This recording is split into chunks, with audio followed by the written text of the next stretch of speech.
मुखमाटी महाकाव्य का आज से ये चतुर्थ खंड प्रारंभ हो रहा है। 3 खंड पूरे हो चुके हैं और चौथा खंड है जिसका नाम है अग्नि की परीक्षा चांदी सी राख।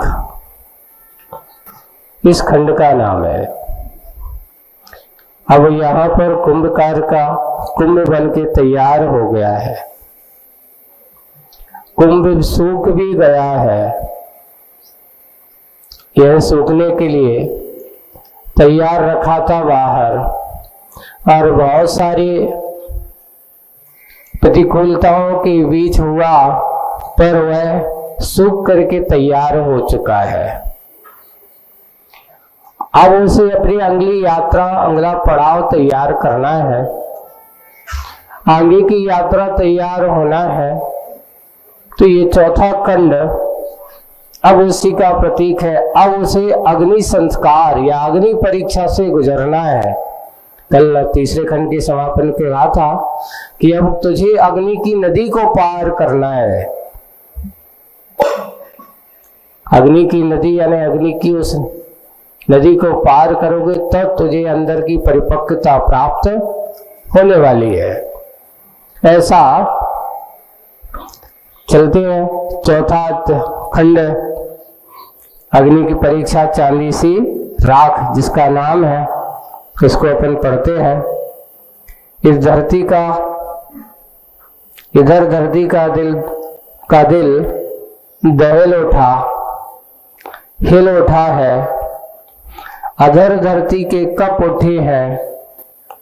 धरती नाम की वस्तु है, दिखती नहीं कहीं। जब किसी के अंदर कोई कोलाहल मचा हो, कोई वेदना रखी हो, चल रही हो, कोई आकस्मिक भय जब सता रहा हो, तो उसके अंदर की धरती यानी गंभीरता, धैर्यता खोने लगती है। ऐसे ही धरती का दिल थोड़ा सा दहल उठा है, हिल उठा है। अधर उसके ओंठ कप रहे हैं। जब कोई डर में होता है, भयभीत होता है, तो उसके ओंठ कपने लगते हैं। अब उसका धैर्य, धरती का अर्थ धैर्य नाम की वस्तु, वह दिखती नहीं कहीं। उसका धैर्य भी टूटने लगा है। चाहे रति की हो या यति की, किसी की भी मति काम नहीं करती। जब इस प्रकार का सामने कोई आकस्मिक कोई भय हो, तो उस समय रति यानी कामदेव, रति से यहाँ क्या लेना, कामदेव बहुत सुंदर रूप वाला है। और या यति कोई मुनिराज, जब आदमी का धैर्य टूटने लगता है तो उस समय उसका बुद्धि काम नहीं करती, उसका साहस टूट जाता है। इसलिए कहते हैं कि विपरीत परिस्थितियों में जो व्यक्ति अपना धैर्य साहस बनाए रखता है तो उसकी बुद्धि भी काम करती रहती है। ऐसे ही बड़े बड़े अच्छे सुंदर रूप धारण करने वाले ऐसे रति की हो या यति की हो, कामदेव हो, कोई भी अच्छे हैं, इनकी भी अपना धैर्य टूट गया, टूटने लगता है तो उस समय, और यति की भी, किसी की भी मति काम नहीं करती। धरती की उपरिल उर्वरता, बलवती शक्ति वह जागी, जो शक्ति में उर्वर पना है, उपजाऊ पना था, वह फलवती शक्ति जो फलदान देने की समर्थ रखती है, शक्ति रखती है, वह जागी। प्राय यही सुना है कि नवचरों से भूचरों को उपहार कम मिला करता है। नवचरों को नव यानी धरती पर चलने वाले नहीं, नवचर अर्थात आकाश में चलने वाले, और भूचरों, नवचरों से भूचरों को यानी पशु पक्षियों के द्वारा उन भूचर्य धरती पे चलने वालों को उपहार कम ही मिला करता है, प्रहार मिला करता है। प्रभुत, प्रभुत का यहाँ पर बहुत, प्रभुत का अर्थ क्या है? बहुत, या कम नहीं, यानी उनसे उपहार ना मिलकर प्रहार बहुत मिला करता है उन नवचरों के द्वारा। असंयमी संयमी को क्या देगा? असंयमी संयमी को क्या देगा? विरागी रागी से क्या लेगा?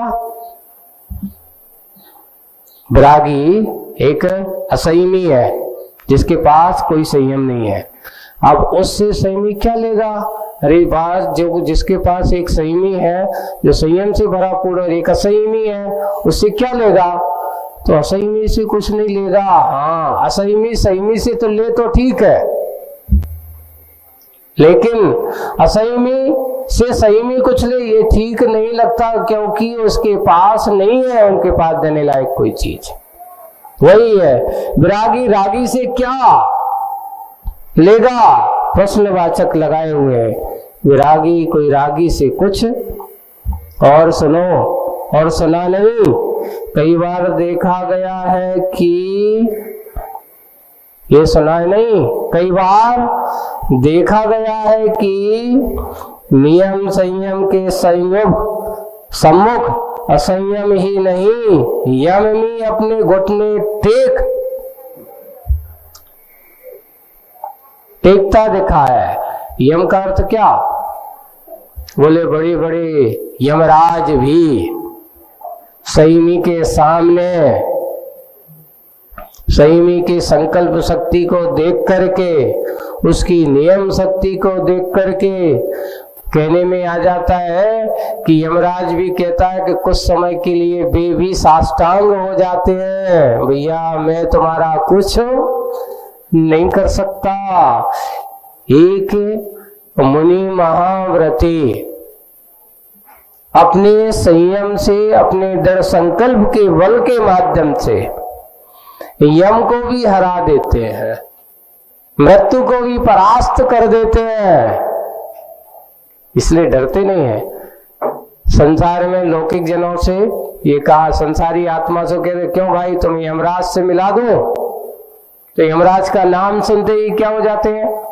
कांप जाते, डर जाते, भैया नहीं अभी नहीं, अभी बहुत समय है, अभी यमराज से नहीं मिल रहा, अभी तो महाराज से मिल लेंगे।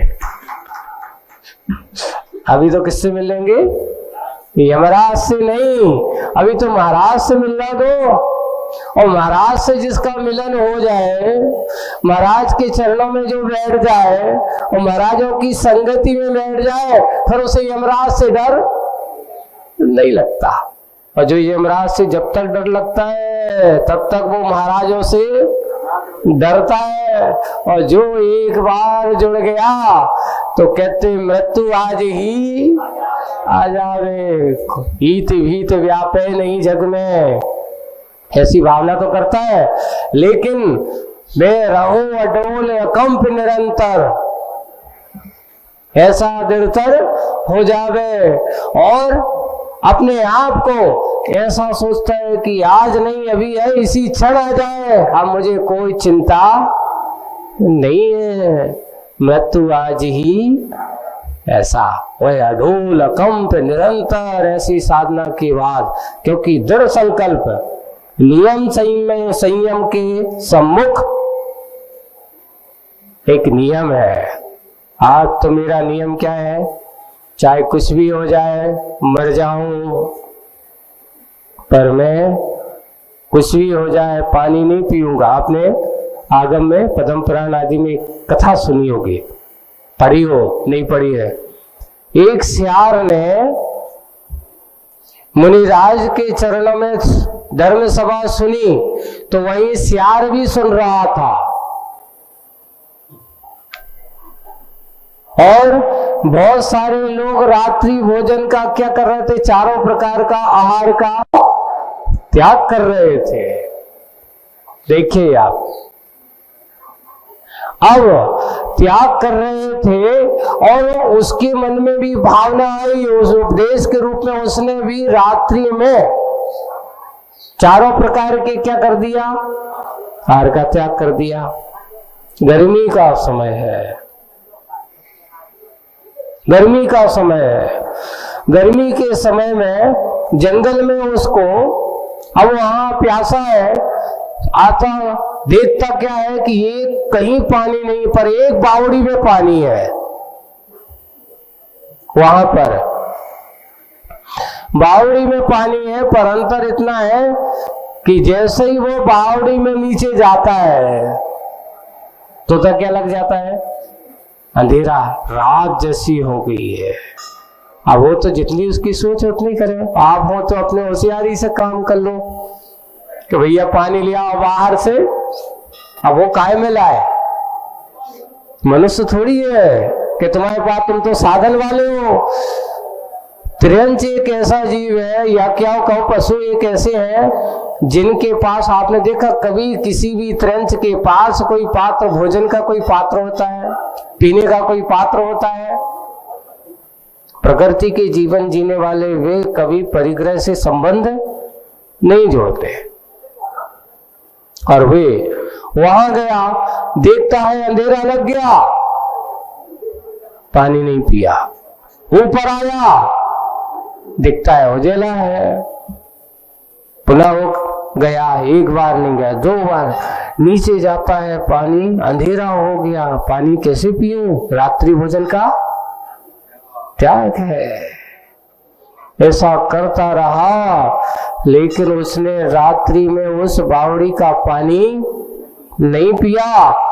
कहते हैं उस सियार का एक छोटा सा नियम, रात्रि भोजन त्याग, चारों प्रकार के पानी भी नहीं पिएंगे।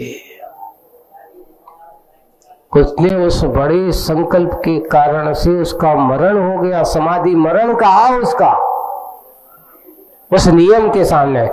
उसने मरण की चिंता नहीं की कि मैं मर जाऊंगा, अरे पी तो लो।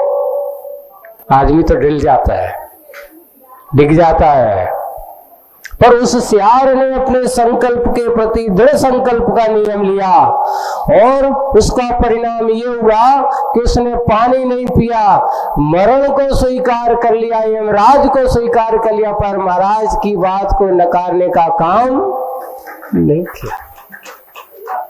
ये कहलाता है नियम, दृढ़ संकल्प का प्रभाव। एक त्रियंच के मन में भी मुनिराज के उस व्रत का, संकल्प का इतना प्रभाव पड़ा कि मर करके उसी भव में जाकर के देव होता है। सियार की पर्याय से मुक्त होकर के जाकर के स्वर्ग में सीधा देव। एक छोटा सा नियम कि रात्रि में क्या नहीं करेंगे, भोजन पानी का त्याग करके। ये कोई छोटा नियम नहीं है, बहुत बड़ा नियम है कि एक सियार ने अपना भाव सुधार लिया। आदमी तो होशियार है, सियार तो है ही नहीं है। आदमी क्या है, समझदार है, विवेकवान है, बुद्धिमान है, क्रियावान है, सब कुछ हो सकता है इसके पास, सोचने की विधा है। मनुष्य वह होता है जिसके अंदर महानता के गुण भरे हो, महानता के, महाव्रतों को धारण करने की पात्रता रखता हो। इसलिए मनुष्य को मनुष्य के लिए महाव्रती बनने की पात्रता है। महानता की पर्याय होती मनुष्य पर्याय। इस मनुष्य पर्याय में जो व्यक्ति अपने आप को नियम संयम के सम्मुख बना लेता है, असंयम ही नहीं यम भी, असंयम ही नहीं, क्या सब देखे मुखवाटी में क्या लिखा है आचार्य जी ने कि असंयम ही नहीं यम भी अपने घुटने टेकता दिखा है। यानी मृत्युराज भी, यमराज भी कहता भैया इनको मारना, जो हमें ही मार दे वो आदमी, जो हमसे ना डरे, ये सब तो दुनिया डरती है ना, ऐसा है। बस वही है, अपने घुटने टेकता दिखा। हार स्वीकार करना होता है नवचरों सुरासुरों को, हार उन्हें स्वीकार करना होता है। नियम संयमी कभी अपने आप को हार स्वीकार नहीं करता। नवचरों सुरासुरों को आज अवलोकन हुआ, ऐसा नवचरों को और सुरासुरों को, क्योंकि यहाँ पर ये मनुष्य, ये शिल्पी हार मानने वाला नहीं है, ये तो दृढ़ संकल्पी है। कितनी भी प्रतिकूलता आ जाए, अब प्रतिकूलता से हारने वाला नहीं है। तो उन्हें सुरासुरों को हार गए। अब आज अवलोकन हुआ, वहां पर अवलोकन हुआ अवा का। अवा किसे कहते हैं? जहां उस घड़े को पकाया जाना है, उसको अवा बोलते। सरसरी दृष्टि से अब अविलंब अवधारित अवधि में, अविलंब यानी शीघ्र है, और जो एक समय सीमा अवधारित जो समय सीमा उसमें एक अवधि में अवा के अंदर कुंभों को पहुंचाना है।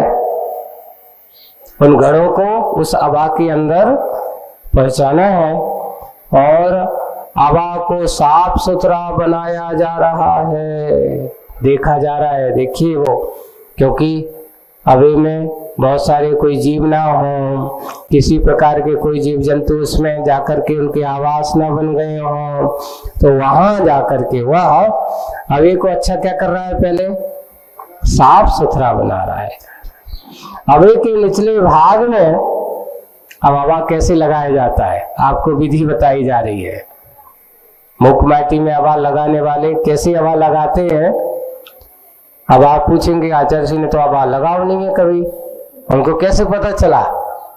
तो हवा लगाने वाले तो बता सकते हैं कि हवा कैसे लगाते कैसे है, वहां उनसे चर्चाएं तो हो सकती है। अब वो हुआ कि अवे के निचले भाग में बड़ी बड़ी टेढ़ी मेढ़ी गांठ वाली,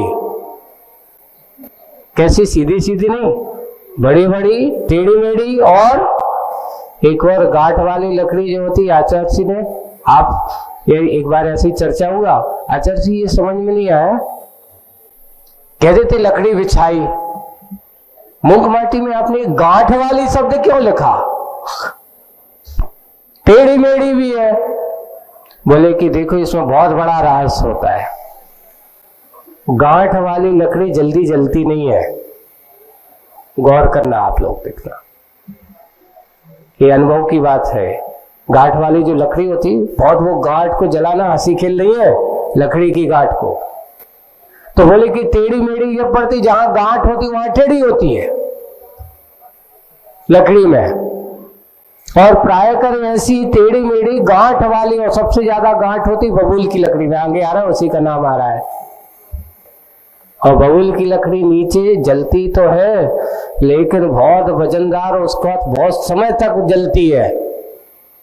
बबूल की लकड़ी का कोयला बहुत अच्छा माना जाता है, ऐसा कहते हैं। और उससे अच्छा बनाया जाता है खेर की लकड़ी का, वो तो और ज्यादा उसमें जलती है ऐसी। तो यहाँ पर बड़ी बड़ी टेढ़ी मेढ़ी गांठ वाली,